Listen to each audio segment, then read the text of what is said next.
जोहार, नमस्कार, स्वागत है आप लोगों का। आज झारखंड के इतिहास के ऊपर चर्चा करने जा रहे हैं और ये शुरुआत का वीडियो है। तो झारखंड की इतिहास बड़ा ही महत्वपूर्ण है। आगे जेएसएससी के तमाम एग्जाम यानी झारखंड स्टाफ सिलेक्शन कमीशन के तमाम एग्जाम में पीटी प्लस मेंस कर दिया गया है। तो ये तो अब कंफर्म हो गया कि अब जितने भी आगे आने वाले एग्जाम है जिनमें से 50,000 से अधिक बच्चे होंगे, उनमें से अधिकतर एग्जाम में पीटी प्लस मेंस होगी। तो पीटी में झारखंड के एग्जाम के लिए लगभग 60 प्रश्नों के बारे में चर्चा दिया गया कि 60 प्रश्न झारखंड से रिलेटेड पूछे जाएंगे। उनमें से इंपॉर्टेंट है झारखंड का इतिहास। झारखंड का इतिहास बड़ा ही महत्वपूर्ण है और गौरव है।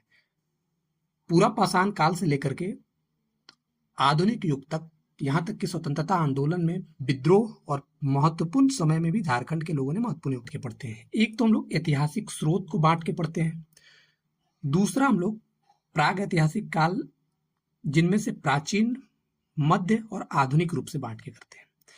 तीसरा जो रूप है हम लोगों का, वो तीसरा रूप जो महत्वपूर्ण है वो झारखंड के प्रमुख विद्रोह एवं आंदोलन और शासन व्यवस्था, जो स्थानीय शासक द्वारा शासन किया जाता था, उनकी व्यवस्थाओं को भी हम लोग देखेंगे। सबसे इंपॉर्टेंट जो है ऐतिहासिक स्रोत की जब हम लोग चर्चा करते हैं तो ऐतिहासिक स्रोत में पुरातात्विक और साहित्यिक दो प्रकार से देखा जाता है।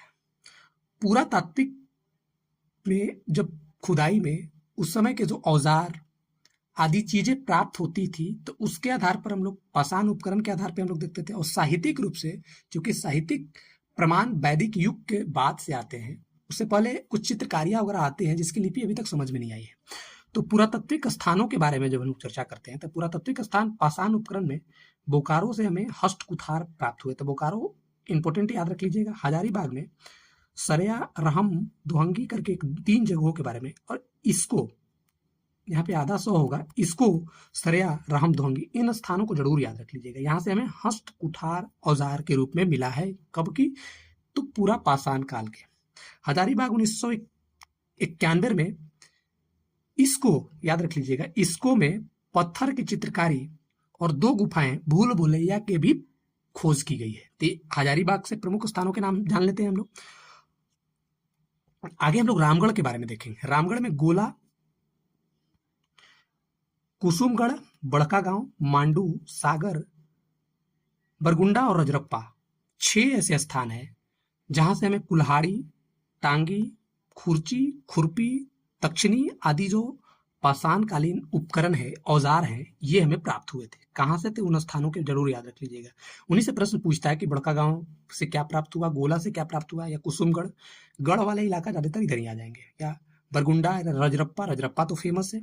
तो इन स्थानों को जरूर याद रख लीजिएगा। आगे हम लोग चलते हैं पलामू। पलामू से हम लोग देखेंगे जो इंपॉर्टेंट स्थान है उनमें से शाहपुर है, एक अमानत पुल, अमानत नदी के नाम से भी जानते हैं, दुर्गावती पुल।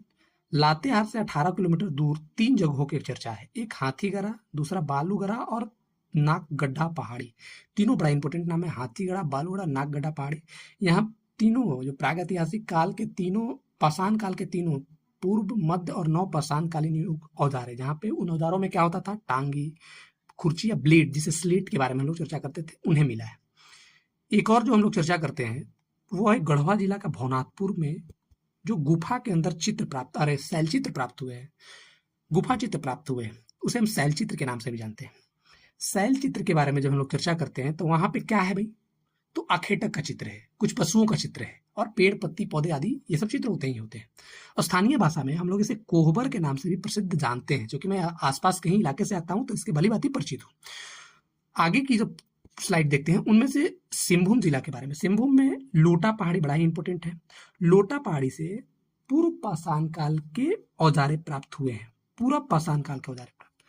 कुछ स्थान जिसमें चक्रधरपुर, बारूडी, पूर्णपानी, डुंगडुंगी आदि स्थानों पे जब पुरातात्विक सर्वेक्षण हो रहा था, कंजर्वेशन जिसको रखा जा रहा था, उसका रिसर्च सेंटर बनाया गया था। बारूडी एक स्थान है जिनको हम लोग, जिनके 2 स्थान हुए, एक संजय और दूसरा सोन नाला। यहाँ से 9 पाषाण, जब मनुष्य अस्थायी हो गया था, कृषि करने लगा था, पशुपालन अस्थायी रूप से कर लिया था, आग की महत्वपूर्ण प्रयोगों में से एक जान गया था, और चक्का, जिनको हम लोग अन्वेषण या रिसर्च कहते हैं, चक्का का भी प्रयोग कर लिया गया था। तांबे की खोज कर लिए थे, हथियारों में तांबे का प्रयोग किए थे। उस समय मृदभांड के टुकड़े, मटके और रिंग स्टोन के बारे में, जो पत्थरों में जो रिंग बनाकर उसमें तांबे की चीजें लगाई थी। और ये क्षेत्र है सिंहभूम, ये जरूर याद रख लीजिएगा। तो इनमें से जो महत्वपूर्ण स्थान है, लोटा पहाड़ी, चकरदरपुर, बारूडी, पूर्णपानी, डुगडुगी। बारूडी तो इंपोर्टेंट, सबसे इंपोर्टेंट है। तो ये प्राग ऐतिहासिक काल के जो स्थान है उनके बारे में हम लोग पढ़ रहे हैं। निमडी, बोंगरा, डुंगडुंगी, नवपाषाण कालीन कुल्हाड़ी और काले रंग के मृदभांड। तो जो इंपोर्टेंट है नोट्स, इसको भी आप जरूर याद रख लीजिए। अगले स्लाइड पे चलते हैं। हजारीबाग के प्रतापपुर में मुगल कुंपा के किला, हंटरगंज कोलुआ पहाड़ी पे भी मुगल दुर्ग प्राप्त हुए हैं पहले के। कालेश्वर की पहाड़ी बड़ा इंपॉर्टेंट है, इस समय इसमें हिंदू, बौद्ध, जैन तीनों की मूर्तियां प्राप्त हुए हैं। पलामू में मूर्तियां गांव है, वहां पे बौद्ध धर्म का स्तूप प्राप्त हुआ है, सिंह स्तंभ प्राप्त हुआ है।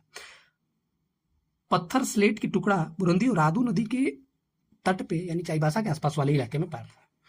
बारू हाथू एक जगह स्थान है जो सिंहभूम के आसपास ही पाया जाता है। वहां से हमें छेनी, तांबे और लोहे की आरी प्राप्त हुई है। छेनी भी प्राप्त हुआ है, तांबे जिसे लोहा, जिसे कटाई, लकड़ी उकड़ी आदि जिसे काटा करते थे, उस ये भी प्राप्त हुआ है। तो कुछ और स्थान है जो धनबाद में कुरुआ या कुरु गांव के नाम से, वहां पे बौद्ध स्तूप के रूप में हमें प्राप्त हुआ है। धनबाद में 2 जगहों की प्रसिद्ध है, एक बुद्धपुर और दूसरा दाल में, यहाँ बौद्ध स्मारक के रूप में। बुद्धपुर में बुद्धेश्वर का मंदिर भागना अवशेष, यानी अब उस अवशेष में, जो कि खंडर के अवशेष में हमें प्राप्त हुआ है। हजारीबाग के इसको जरूर याद रख लीजिएगा, ये हजारीबाग के इसको है, यहाँ से हमें भूल भुलैया नाम के गुफा प्राप्त हुए हैं, जहाँ पे कई सारे गुफे के अंदर शैलचित्र आदि हमें प्राप्त हुआ है। तो ये स्थान थे प्राग ऐतिहासिक काल, झारखंड से इंपोर्टेंट, आगे आने वाले एग्जाम में बहुत ही महत्वपूर्ण होगा। जो JSSC की जो 60 नंबर के जो प्रश्न है, JSSC की जो PT में जो 16 मार्क्स के जो प्रश्न आएंगे, आपके लिए बहुत ही इंपोर्टेंट और आसान भाषा में समझाने का प्रयत्न करूंगा। धन्यवाद।